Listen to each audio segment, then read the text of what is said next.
तो और कुछ नहीं है, उनको परेड हो रही है, वो बस हीटर पे हाथ दबा रहे, चल रहा है कि नहीं चल रहा, चल रहा है कि नहीं चल रहा, देखा होगा आप सबने वीडियो के अंदर।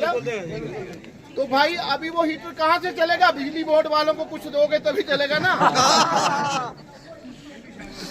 बड़ा दुर्भाग्य है हमारा इस सरकार के प्रति कि पिछली सरकार कहती है संस्कृत को दूसरी भाषा का दर्जा दो, दे दिया, तो भाई उसके लिए किया क्या, इस सरकार का कुछ फर्ज बनता ना उसके लिए, तो उसके लिए क्या कर दिया उसके विरोध में कि भाई इंग्लिश माध्यम से विद्यार्थियों को पढ़ाना है, पहली क्लास से इंग्लिश शुरू, तो संस्कृत का क्या हुआ जी, उसमें संस्कृत इंग्लिश मीडियम में पढ़नी पड़ेगी, नहीं ऐसा ही है ना। अभी कुछ बहनें कुछ भाई कह रहे थे कि हमें 2016 में प्रारंभिक शिक्षा विभाग की तरफ से एक लेटर आए, प्राइवेट स्कूलों में पढ़ा रहे हैं या कहीं पढ़ा रहे हैं, तो वहां पे लेटर आए कि अगर आप बीएड नहीं कर सकते हो क्योंकि बीएड के लिए एलिजिबल ही नहीं हो। अभी अरुण भाई साहब ने कहा कि आप लोग अपना जो करते हो शास्त्रीय सामान्य शास्त्री हमने की है तो वो 4 सब्जेक्टों के साथ करते हैं हिमाचल के अंदर, तो आप ये देखो कि उसके लिए हम बीएड के लिए एलिजिबल नहीं है, तो प्रारंभिक शिक्षा विभाग कहता है कि आप बीएड के लिए एलिजिबल नहीं हो, आप डीएलएड कर लो। तो कितना दुर्भाग्य है देखो सरकार का, क्या पैसे कमाने का साधन। अब डीएलएड भी बीएड के बराबर ही होगी, कहा आप लोगों को यही है कि डीएलएड है वो बीएड के बराबर है और आप जॉब के लिए एलिजिबल हो। तो मैं आप भाइयों बहनों से पूछना चाहता हूं कि क्या जो आपको डीएलएड का डिग्री मिली या डिप्लोमा मिला या वो सर्टिफिकेट मिला, तो क्या ये प्रारंभिक शिक्षा विभाग ने सबमिट कर लिया? नहीं किया ना। तो कितना दुर्भाग्य है, कितनी शर्म आनी चाहिए सरकार को कि एक भोले भाले शास्त्रियों से पैसा इकट्ठा कर रहे हैं और कुछ नहीं कर रहे। कितना दुर्भाग्य है सरकार का, ये वो लूट रहे हैं हम लोगों को, कोई टैक्स के माध्यम से, कोई अनर्गल नियम लगाने के माध्यम से, कोई बहलाकर कोई फुसलाकर पैसा इकट्ठा कर रहे हैं। बस हमारे मंदिरों का मठों का जो टैक्स है ना, हम हिंदू लोग चढ़ाते हैं ना पैसे वहां पे खूब पे, भगवान ये मन्नत मान ले चल कर लेंगे जी, वो तो होती नहीं है, जल दोबारा एक और मांग लेते हैं जी, वो भी नहीं होगी, तीसरी और मांग लेते हैं, तो उसमें धन डालते हैं ना कुछ, वो धन पता कहाँ जाता है, किसी भी धार्मिक कार्य में नहीं योजित होता वो धन जाता है अदर, उसमें क्रिश्चियनों के लिए कोई नियम नहीं सरकार का, ठीक है, मुस्लिमों के लिए कोई नियम नहीं सरकार, तो वो हिंदुओं का जो पैसा है वहां पे लगता है उनके बच्चों को बढ़ाने के लिए, हमारे लिए कुछ नहीं है, आप ये भूल जाओ। शर्म करो, शर्म करो, शर्म करो, शर्म करो, ये सरकार शर्म करो, शर्म करो, शर्म करो, शर्म करो, शर्म करो, शर्म करो। तो कितना हम लोगों का इस प्रदेश का दुर्भाग्य है कि जहां पर देववाणी, देव हम कहते हैं ना, हमारा प्रदेश जो है यहाँ पे देववाणी होनी चाहिए कि नहीं, देवताओं की नगरी है ये, उत्तराखंड को और हिमाचल को कहते हैं देवनगरी। तो आपने कभी देखा कि सरकार उस देवनगरी के लिए कुछ करती है कि नहीं करती है? आप आज मंदिरों के हालत देख लो जाके, जीर्णोद्धार नहीं हुआ उसका, वही चले हुए पुराने, वही पुराने पानी के रखे हुए उन्होंने वाटर कूलर, वही है, उसको बदला नहीं सरकार ने, पैसा वहां का आता है अपनी जेबों में डालते हैं, गाड़ियां लेते हैं हमारे से, बड़े बड़े बैनर लगाए हुए हैं, 1 लाख नौकरी दे दी, किसी को मिली भाई? 1 लाख नौकरी सरकार ने वादा किया था आप लोगों से, और किसको मिली है तो बता दो भाई। जो आपके आस पड़ोस में भी रहते हैं ना भाई बंधु, और भी कोई बिजली महकमे में इंटरव्यू दिया, कोई पटवारी का इंटरव्यू दिया, उसको भी पूछना मिल गई, किसी को नहीं मिली। तो ये दुर्भाग्य हम लोगों का, हम लोग बड़ी शिद्दत के साथ, बड़ी ईमानदारी के साथ सरकार को चुनते हैं और अपने प्रतिनिधि बना के भेजते हैं विधानसभा के अंदर, लेकिन क्या विधानसभा के अंदर जाके वो आपका पक्ष जिंदगी में रखा कभी उन्होंने? बड़ा दुर्भाग्यपूर्ण किस्सा सुनाता हूँ। ऊना के भाई साहब सोनलाल जी के प्रयास के द्वारा हम ऊना के अंदर गए और हमें पता लगा कि उप मुख्यमंत्री साहब वहां पर आ रहे हैं कोई रिबन काटने, उद्घाटन करने के लिए। तो हम लोगों ने प्रयास किया, सागर भाई साहब थे, सोन भाई साहब थे और थे सब लोग 5-7-10 जने, तो हम उस क्षेत्र में चले कि वैसे तो जाने नहीं देना था, क्योंकि हम लोग सभी डिपार्टमेंटों के अंदर गए। सरकार ने या उनके नुमाइंदों ने आपकी बात सुनी तो मुझे बता दो, किसी ने नहीं सुनी। तो हमने क्या किया, थोड़ी सी होशियारी की, हम वहां पे जाके बैठ गए। आसन लगा हुआ था, सफेद चादरें बिछी हुई थी, उन सफेद चादरों पे बैठ के जब मुख्यमंत्री साहब आए तो हम खड़े नहीं हुए, क्योंकि हमें पता था हम खड़े हो गए तो हमारी जगह पे कोई और बैठ जाएगा। तो बैठे रहो भाई, हम लोग खड़े नहीं हुए वहां पे, हम मजे से बैठे रहे। और एक शास्त्री बंधु थे, उन्होंने उद्घाटन का कार्यक्रम करना, तो हमने मंत्रोच्चारण किया। देखो हमारी देववाणी है तो हमें बोलनी चाहिए, हम लोगों ने बोली, सम्मान किया उसका। तो हमने मंत्रोच्चारण किया और उप मुख्यमंत्री साहब ने हमसे आंख तक नहीं मिलाई। उन्होंने आंख नहीं सीधी मिलाई कि भाई ये किस लिए आए होंगे, लेकिन वो भाप गए थे कि ये इतने ब्राह्मण यहाँ पे इकट्ठे हो गए शास्त्री, भाई कोई ना कोई तो कारण होगा।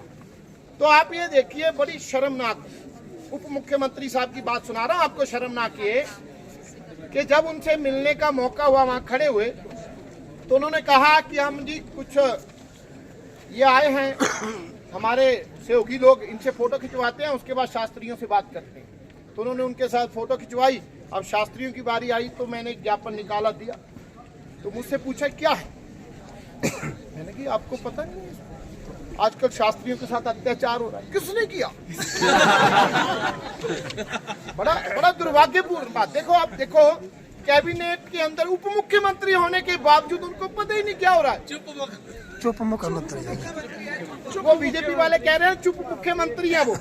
अभी बड़ा मुझे मन की इतनी शर्म आई कि ऐसे आदमी को हमने उप मुख्यमंत्री बना दिया, कैबिनेट में कोई चीज पास हुई, उसको पता तक नहीं कि शास्त्रियों के साथ क्या हो गया। और मुझे उन्होंने कहा किसने किया, मैंने कहा आपके शिक्षा विभाग ने किया।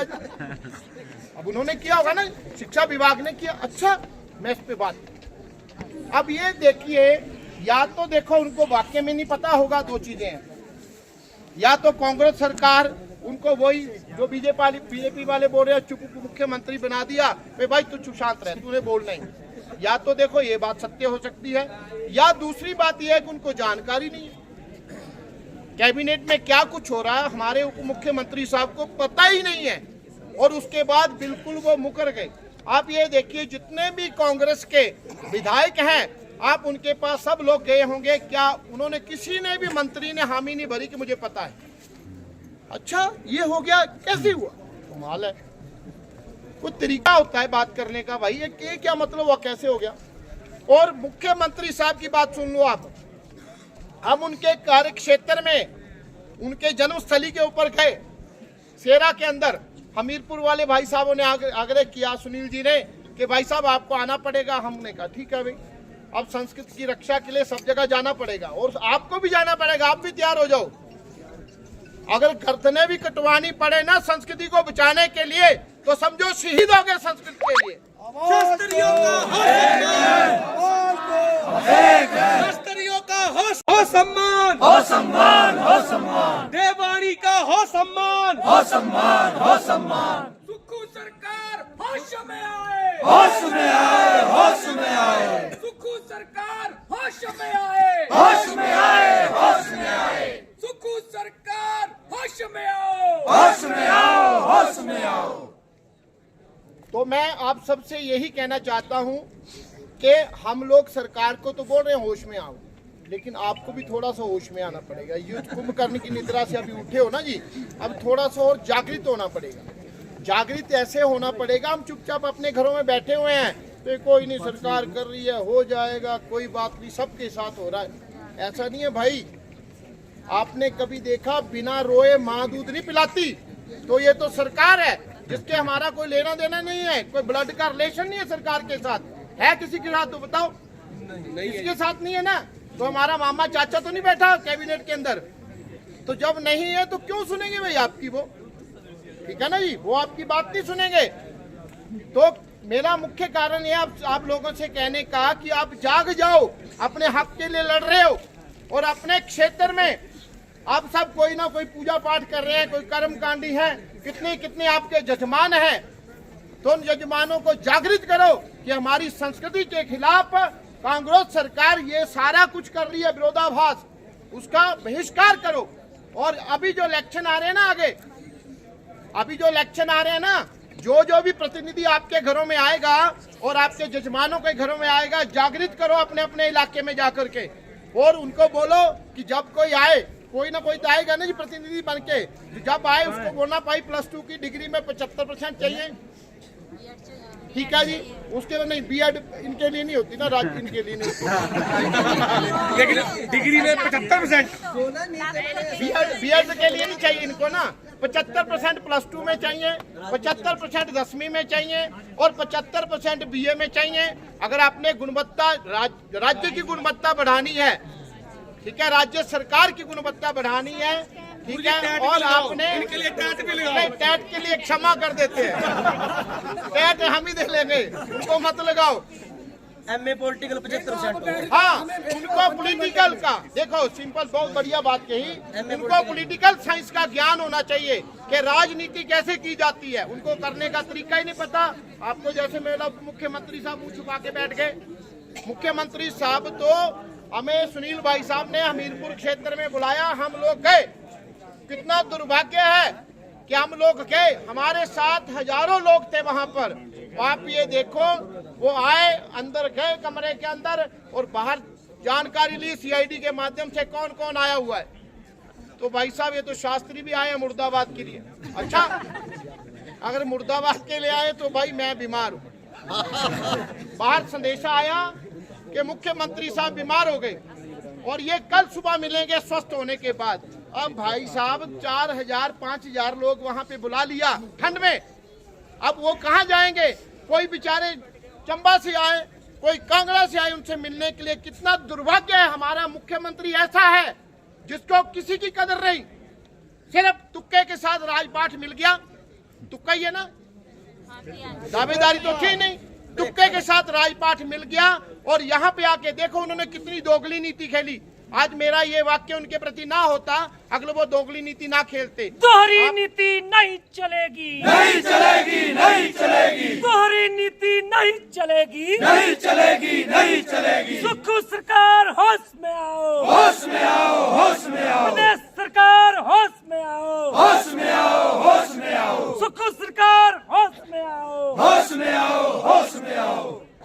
तो आपने देखा उन्होंने दोगली नीति कैसे की है, मैं आपको बताना चाहता हूँ, क्योंकि हम सबको ज्ञान होना चाहिए इस बात का।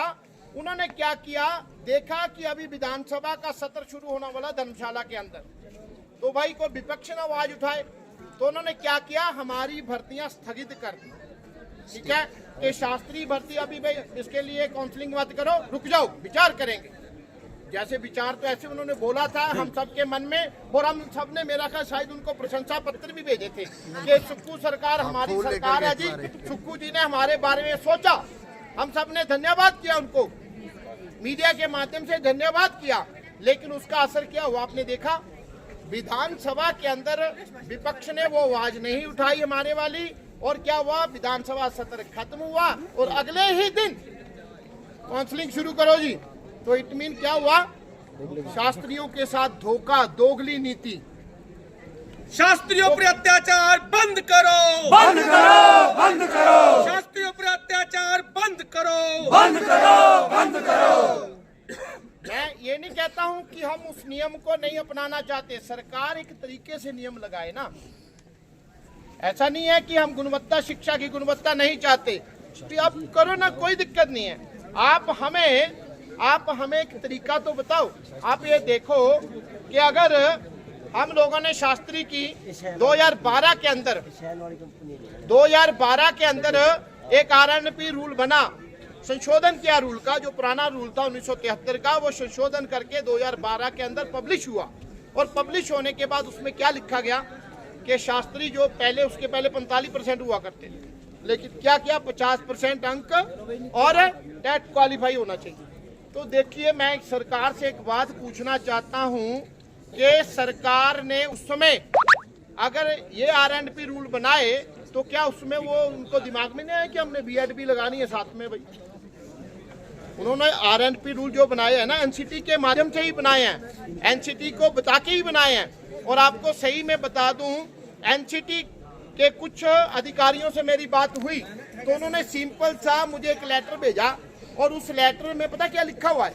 उसमें लिखा हुआ है कि एनसीटी ये कहती है जो भाषा अध्यापक हैं उनको भाषा के साहित्य का ज्ञान होना चाहिए, भाषा के व्याकरण का ज्ञान होना चाहिए। तो जो सरकार अभी हमारे समतुल्य बना रही है बीए वालों को, बीए विद संस्कृत वालों को, तो क्या एक सब्जेक्ट में भाषा का ज्ञान भी हो गया, साहित्य का भी हो जाएगा और व्याकरण की? ऐसे है क्या? शास्त्रियों का हो सम्मान, हो सम्मान, हो सम्मान, शास्त्रियों का हो सम्मान, हो सम्मान, हो सम्मान, देवानी का हो सम्मान, हो सम्मान, हो सम्मान, देवानी का हो सम्मान, हो सम्मान, हो सम्मान। तो अभी मैं आपको इतना ही कहना चाहता हूं कि सरकार के जो गलत नियम हमारे ऊपर लगे हैं और जो हमारे शास्त्री बंधु आप लोगों का आज इंतजार कर रहे होंगे कि शिमला के अंदर क्या हुआ, हम लोग बताएंगे। तो मैं ये आप लोगों के माध्यम से सबको ये बताना चाहता हूं कि ये शुरुआत है। अब ये हमारे अध्यक्ष महोदय कथा वक्ता हैं, इस करके शांत हैं और राम के भक्त हैं। ये सारे हम राम के भक्त हैं, तो ये थोड़ा उनके सानिध्य में ज्यादा रहते हैं। तो ये राम राज्य स्थापित करना चाहते हैं कि कांग्रेस सरकार राम राज्य बनाएगी। भाई साहब ये भूल जाओ, राम राज्य नहीं बनाएगी। ये तो रावण से भी बदतर जिंदगी देंगी हम लोगों को। ये राक्षस वृत्ति की सरकार है। आपने देखा होगा, मुझे बड़ा दुख हुआ, पालमपुर के अंदर एक संगठन बना ईसाई धर्म का और उन्होंने धर्म परिवर्तन करवाने का सिस्टम बनाया और उसके अंदर जो फंडिंग हुई सरकार कर रही है, हमारी कांग्रेस सरकार। इतना दुर्भाग्य है। तो ये देखिए, मैं प्रदेश सरकार से इतना ही कहना चाहता हूँ कि ये दोगली नीति ना अपनाए, दोगली नीति ना अपनाएं, सिस्टम को सही तरीके से चलाएं। ऐसा नहीं है कि हाई कोर्ट में केस लग गया तो